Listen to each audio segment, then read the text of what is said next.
नारायण भक्त तो बहुत देखे होंगे आपने, लेकिन केवट जैसा भक्त किसी ने नहीं देखा। केवट प्रसंग, जी हाँ, रामायण में एक बहुत ही सुंदर और खूबसूरत प्रसंग है जिसमें केवट और प्रभु श्री राम के दरमियान जो आध्यात्मिक संबंध है उसके बारे में बतलाया गया और महसूस करवाया गया। दर्शक जानते हैं कि कितनी बड़ी भक्ति की शक्ति है। केवट पिछले जन्म में कछुआ था और प्रभु श्री नारायण और शेषनाग के पास जाया करता था प्रभु के दर्शन प्राप्त करने के लिए, लेकिन शेषनाग जी उसे भगा दिया करते थे।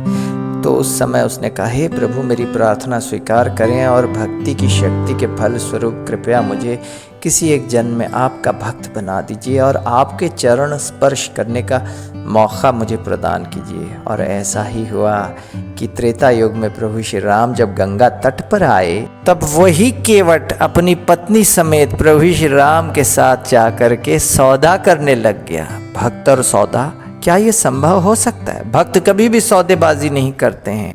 भक्त तो सिर्फ भक्ति करते हैं और भक्ति और शक्ति पर विश्वास रखते हैं। तो केवट ने कैसे चतुराई के साथ बात करता है, वही प्रभु श्री राम और केवट प्रसंग है।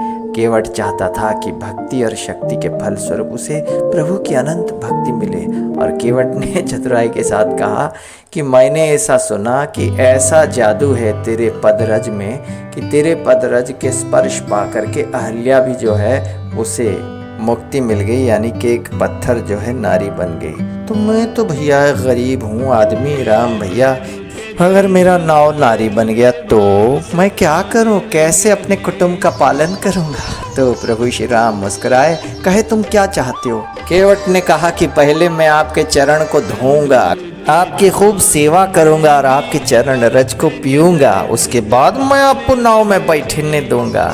ऐसी चतुराई से भरी हुई सौदेबाजी जिसमें सिर्फ और सिर्फ भक्ति है, भक्ति की शक्ति है, उसे देखकर प्रभु श्री राम आनंद से गदगद हो गए और भावुक हो गए और अति प्रसन्न हो करके जब नाव से उतरे तो कहे कि भैया केवट, अब तुम्हारी मजदूरी की बारी आ गई, तो तुम्हें क्या चाहिए? उतने में माता सीता, महालक्ष्मी माता, अपनी अंगूठी उन्होंने दे दी, कहा कि यही है तुम्हारी मजदूरी।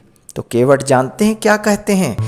कहते हैं कि हे राम प्रभु, जो व्यापारी होते हैं वो मजदूरी लेते हैं एक दूसरे से, मैं व्यापारी नहीं हूँ, मैं भक्त हूँ और हम भी केवट, आप भी केवट।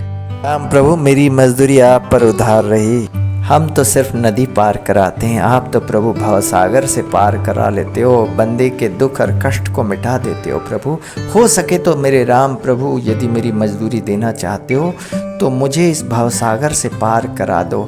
मैं इस जीवन को सफल बनाने के बाद आपकी कृपा से जब आपके घाट में आऊँगा जब मैं घाट तुम्हारे, तो कर दियो मेरा बेड़ा पार। यह कह के केवट रोने लगता है, कहता है मुझे कुछ नहीं चाहिए, अंगूठी वापस कर देता है, कहता है कि भक्ति की शक्ति की दौलत के सामने ये धन दौलत कुछ नहीं है।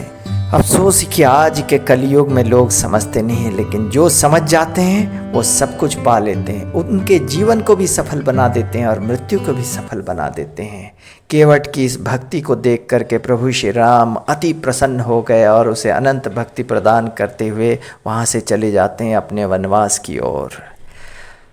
प्रभु श्री राम और केवट के इस आध्यात्मिक संबंध कहीं पे भी देखा नहीं जा सकता है, लेकिन आज के युग में भी मानव के रूप में नर रूपी नारायण के साथ आप ऐसे संबंध बना सकते हैं। बस आपके अंदर विश्वास, आस्था, शक्ति और मेहनत और सच्ची नीयत होनी चाहिए। हरे राम हरे कृष्ण, जय श्री सच्चिदानंद।